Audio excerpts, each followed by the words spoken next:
मेरा हस्बैंड मेरे बारे में कभी नहीं सोचता, हमेशा उसको अपनी पड़ी रहती है। दिन भर अपने बारे में सोचता है, कभी मेरे कंफर्ट के बारे में नहीं सोचता कि मुझे क्या चाहिए। वहीं हस्बैंड ये बोलता है तो सिर्फ अपनी बात मनवानी होती है, मैं क्या सोचता हूँ उसके बारे में उसको कोई पड़ी ही नहीं है। कितना थक कर आता हूँ फिर भी एक बार भी नहीं पूछती कि तुम्हें क्या प्रॉब्लम है। सुना सुना लग रहा होगा ना ये बात, क्योंकि हमारे इंडियन सोसाइटी में जनरली यही होता आया है।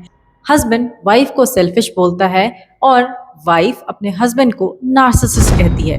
क्या आपका हस्बैंड या आपकी वाइफ नार्सिसिस्ट है, या फिर आप इस एक नॉर्मल बिहेवियर पैटर्न को एक साइकोलॉजिकल डिसऑर्डर से कंपेयर कर रहे हैं? So let's go deep into this dilemma through a story, through psychology and through the lens of Indian marriage. Hello everyone, welcome back to my channel. You are watching Decoding Life. मैं तुमको एक story सुनाने वाली हूँ। हो सकता है वो स्टोरी तुम्हारे लाइफ से तुम्हें ऐसा लगे कि रेजोनेट कर रहा है, या फिर काफी मिलता जुलता स्टोरी है तुम्हारे लाइफ से। एक कपल है, नेहा और रोहन।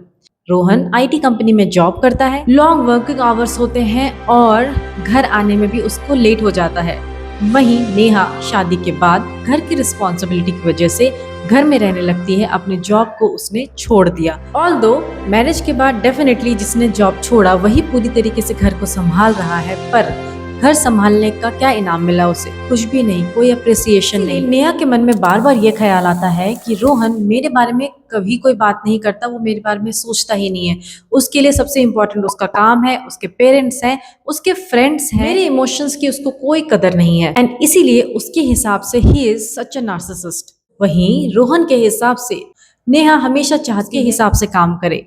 वो कभी भी उसके स्ट्रेस को समझने की कोशिश नहीं करती, उसके वर्कलोड को समझने की कोशिश नहीं करती, एंड इसीलिए वो रियल नार्सिसिस्ट है। अब इस कंडीशन में दोनों ही हर्ट हैं, दोनों ही स्ट्रेस्ड आउट हैं, और दोनों ने एक दूसरे के ऊपर नार्सिसिस्ट का लेबल लगा दिया है। पर सच्चाई ये है, जो हमारा इंडियन सिस्टम है इसमें जो मैरिजेस हैं ये बहुत ही कॉम्प्लिकेटेड होते हैं, क्योंकि जैसे ही शादी होती है उसके साथ आता है एक्सपेक्टेशंस कि आपको इन लॉज का रेस्पेक्ट करना है, फाइनेंशियल बैलेंस आपको बनाकर चलना है, इमोशनल सपोर्ट एक दूसरे को देते रहना है। इसीलिए कभी कभी कपल्स के बीच में हो जाती है ईगो क्लैशेस, जिसको कि लोग नार्सिसिज्म से कंफ्यूज कर जाते हैं। So what is narcissism actually? सिर्फ अगर आपका पार्टनर सेल्फिश है उसको आप नार्सिसिज्म नहीं बोल सकते।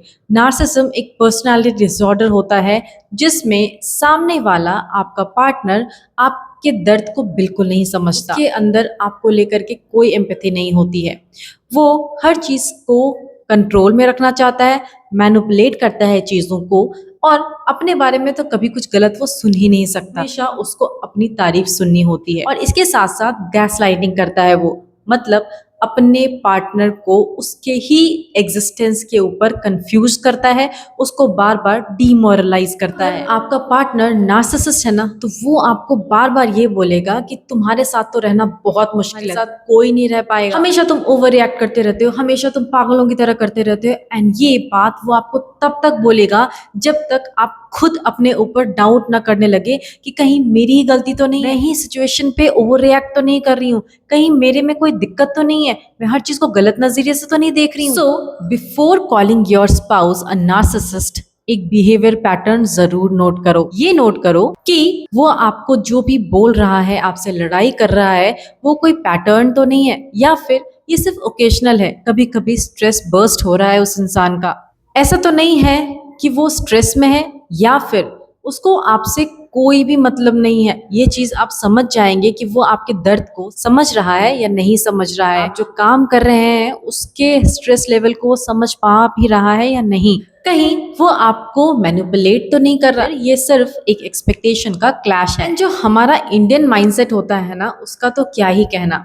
अगर हस्बैंड बहुत ज्यादा करियर फोकस तो वाइफ उसको नार्सिसिस्ट कहने लग जाती है। अगर वाइफ अपने लिए अटेंशन या फिर अपना इंडिपेंडेंस मांगती है तो हस्बैंड अपनी वाइफ को नार्सिसिस्ट कहने लग जाता है। इतना इजी नहीं होता किसी को नार्सिसिस्ट बोल देना, ये बिल्कुल गलत है, ये सही भी नहीं है। हमेशा ये चीजें नार्सिसिज्म नहीं होती हैं, कभी कभी it is just because of patriarchy system जो हमारा चलता आ रहा है और मॉडर्न इक्वेलिटी के लिए जो आजकल लड़कियां बोलने लगी हैं उसका क्लैश होने लग जाए। जॉइंट फैमिली के साथ रहना है या फिर कपल को फ्रीडम चाहिए, इस दोनों के बीच में लड़ाई शुरू हो जाए तो आपको ये तय करना है कि आपके बीच में सिर्फ कम्युनिकेशन गैप तो नहीं है जिसकी वजह से ये सारे क्लैशेस हो रहे हैं, या फिर सही में उस इंसान को वो पर्सनैलिटी डिसऑर्डर है। हमारे पेरेंट्स की जनरेशन में क्या होता था, आपके पेरेंट्स हो चाहे मेरे पेरेंट्स हो, हमारे पेरेंट्स में ये बहुत ही कॉमन है कि शादी में एडजस्ट तो करना ही पड़ता है। पर आजकल के लोग बोलते हैं कि हम एडजस्ट क्यों करें, हमें भी तो अपना रिस्पेक्ट चाहिए, हमें भी अपना प्राइवेसी चाहिए, we need all those things, we deserve all those things. ये जो कन्फ्लिक्ट है ये होता है दो माइंडसेट के बीच में। हम शायद सामने वाले का नार्सिसिज्म बिहेवियर समझ लेते हैं but actually it is mismatch of expectation. So अब बात करते हैं कि जज कैसे करें कि ये नार्सिसिज्म है या नहीं है। 5 क्वेश्चंस।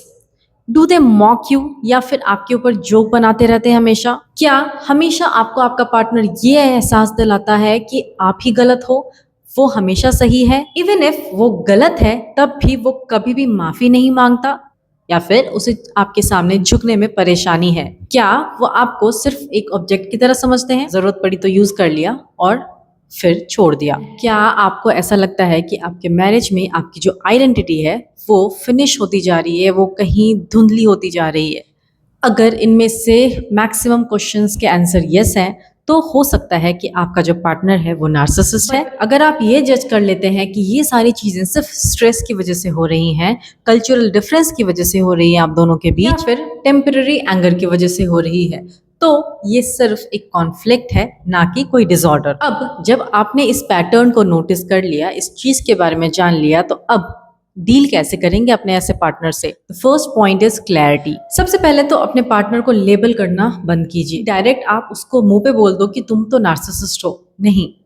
अगर आपको प्रॉब्लम है तो पहले बताना शुरू कीजिए कि अगर तुम मुझे इग्नोर करते हो तो आई रियली फील कि आई एम नॉट लव्ड मोर, या फिर मुझे तुम्हारा टाइम चाहिए। ये वीडियो जब मैं बना रही हूँ तो मुझे ऐसा लग रहा है कि मैं कोई लव गुरु हूँ। मैं कोई लव गुरु नहीं हूँ या फिर मैं कोई कोच नहीं हूँ आप लोगों की लाइफ की, बट मैं ये वीडियो इसीलिए बना रही हूँ क्योंकि बहुत सारे फ्रेंड्स, बहुत सारे फैमिलीज में मैं ये देख रही हूँ कि नार्सिसिस्ट वर्ड का यूज बहुत ही आसानी से हो जा रहा है। वाइफ अपने हस्बैंड को बोल दे रही है, हस्बैंड अपने वाइफ को बोल दे रहा है, but this is not true. Narcissism is a disorder. आप अपने हस्बैंड को पागल इस तरीके से नहीं बोल सकते, आप अपने वाइफ को ऐसे पागल नहीं बोल सकते। You guys share a relationship. एक कपल एक बहुत ही ब्यूटीफुल रिलेशन शेयर करता है एंड वो रिलेशनशिप उसको, उसके अंदर क्या कमी है, उसमें क्या अच्छा है, ये वाइफ और हस्बैंड के अलावा कोई नहीं जानता। तो इसको अच्छे से समझो एंड देन उसके अकॉर्डिंग अगर आप एक्ट करते हैं तो शायद आप अपने रिश्ते को और एक मौका दे सकते हैं, अपने रिश्ते को बचा सकते हैं और ज़्यादा खूबसूरत बना सकते हैं। So number 2 step is set boundaries. Even if you guys are married, husband and wife हैं, स्टिल आप दोनों के बीच में एक बाउंड्री तो सेट होनी ही चाहिए। हमारा इंडियन सिस्टम में क्या होता है कि अपनी बाउंड्रीज ना हमें शादी से पहले मिलती है ना शादी के बाद मिलती है। शादी से पहले पेरेंट्स का इन्फ्लुएंस होता है, शादी के बाद हस्बैंड आ जाता है उसकी जगह पे। बट हमेशा चाहे लड़का हो या फिर लड़की हो, अपना पर्सनल स्पेस आपको होना ही चाहिए, आपके पास अपने लिए टाइम होना ही चाहिए। मैंने इसे पिछले वीडियो में भी इसके ऊपर बात किया है। मैंने ये बोला है कि अपने ऊपर एटलीस्ट दिन भर का 24 घंटे का 2 घंटा या 1 घंटा अपने ऊपर आप ज़रूर दीजिए, जो सिर्फ आपका होना चाहिए, जिसमें आप अपने ऊपर वर्क करें, अपने आप को इम्प्रूव करने की कोशिश करें, अपने आप से बात करें, जो आपको अच्छा लगता है आप वो करें, सिर्फ अपने साथ रहें, आपको ग्रो करने की कोशिश करें, वो बहुत ज़रूरी है।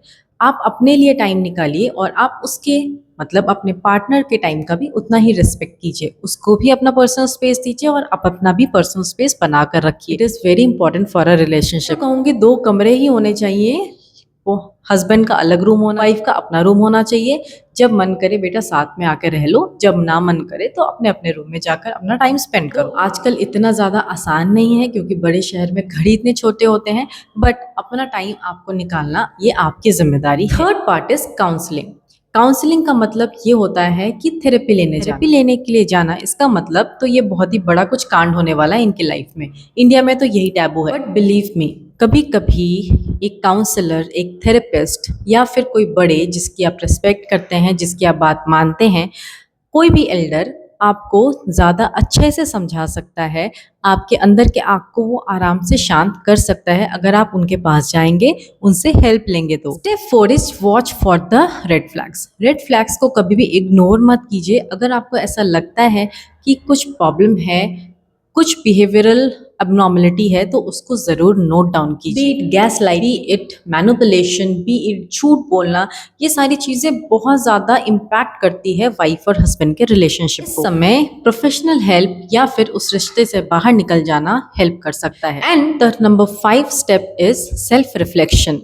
हमेशा ताली कभी भी एक हाथ से नहीं बजती, ये आपने हमेशा सुना होगा। मोस्टली ऐसे केसेस होते हैं हम दूसरों के ऊपर उंगली उठाते रहते हैं, बट हम अपनी गलती देखना भूल जाते हैं। अपने आप से जरूर पूछो कि क्या इस सिचुएशन में मैं भी बहुत ज्यादा रिजिड बिहेवियर तो नहीं शो कर रही हूँ, या फिर मैं विक्टिम होने का गेम तो नहीं प्ले कर रही हूँ। ऐसा तो नहीं है कि वो उतना गलत नहीं है जितना मैं उसको बता रही हूँ सामने वाले को। So coming back to Rohan and Neha, ये सारी चीजें होने के बाद रोहन और नेहा वो भी थेरेपिस्ट के पास गए, काउंसलर के पास गए और उन्होंने अपनी अपनी परेशानी बताई। बात करते करते ये पता चला कि रवि कोई नार्सिसिस्ट नहीं है, बल्कि वो सिर्फ स्ट्रेस्ड आउट है और इमोशनली अनअवेलेबल है नेहा के लिए। और वहीं नेहा वो भी नार्सिसिस्ट नहीं है, बल्कि वो सिर्फ लोनली फील करती है, फ्रस्ट्रेट हो गई है अपने लाइफ में घर में रहकर। एंड जब उन्होंने एक दूसरे को लेबल करने की जगह एक दूसरे की बातें सुनना शुरू किया, तो उन्होंने फिर से अपने रिलेशनशिप को रीबिल्ड किया। अब इस बार जो उनका रिलेशनशिप है वो परफेक्ट नहीं है, बट एक हेल्दी रिलेशनशिप जरूर है उनके बीच। तो नेक्स्ट टाइम जब आपको ऐसा लगता है ना कि आपका पाउस बिल्कुल नार्सिसिस्ट बिहेवियर शो कर रहा है, तो 1 मिनट के लिए रुको और सोचो एंड आस्क, क्या ये एक नार्सिसिस्ट बिहेवियर है या फिर आपके ऊपर Indian expectations, mismatch couple, mismatch roles और कम्युनिकेशन गैप का बोझ है। जो लोग ट्रू नार्सिसिस्ट होते हैं ना, वो खत्म हो जाते हैं, डिस्ट्रॉय हो जाते हैं। बट अगर कोई आपका अपना अंडर प्रेशर है, उसको अगर आप प्यार और एम्पैथी देंगे तो वो फिर से अपने नॉर्मल रूटीन में आ जाता है, नॉर्मल नेचर में आ जाता है। व्हाट डू यू थिंक कि आजकल के मैरिज किस चीज से सफर कर रहे हैं, नार्सिसिज्म से या फिर पुअर कम्युनिकेशन से? मुझे कमेंट करके बताइए। Thank you so much for watching this video को शेयर कीजिए अपने फ्रेंड्स और फैमिली के साथ, और हो सकता है किसी अपने को आप हेल्प कर दें।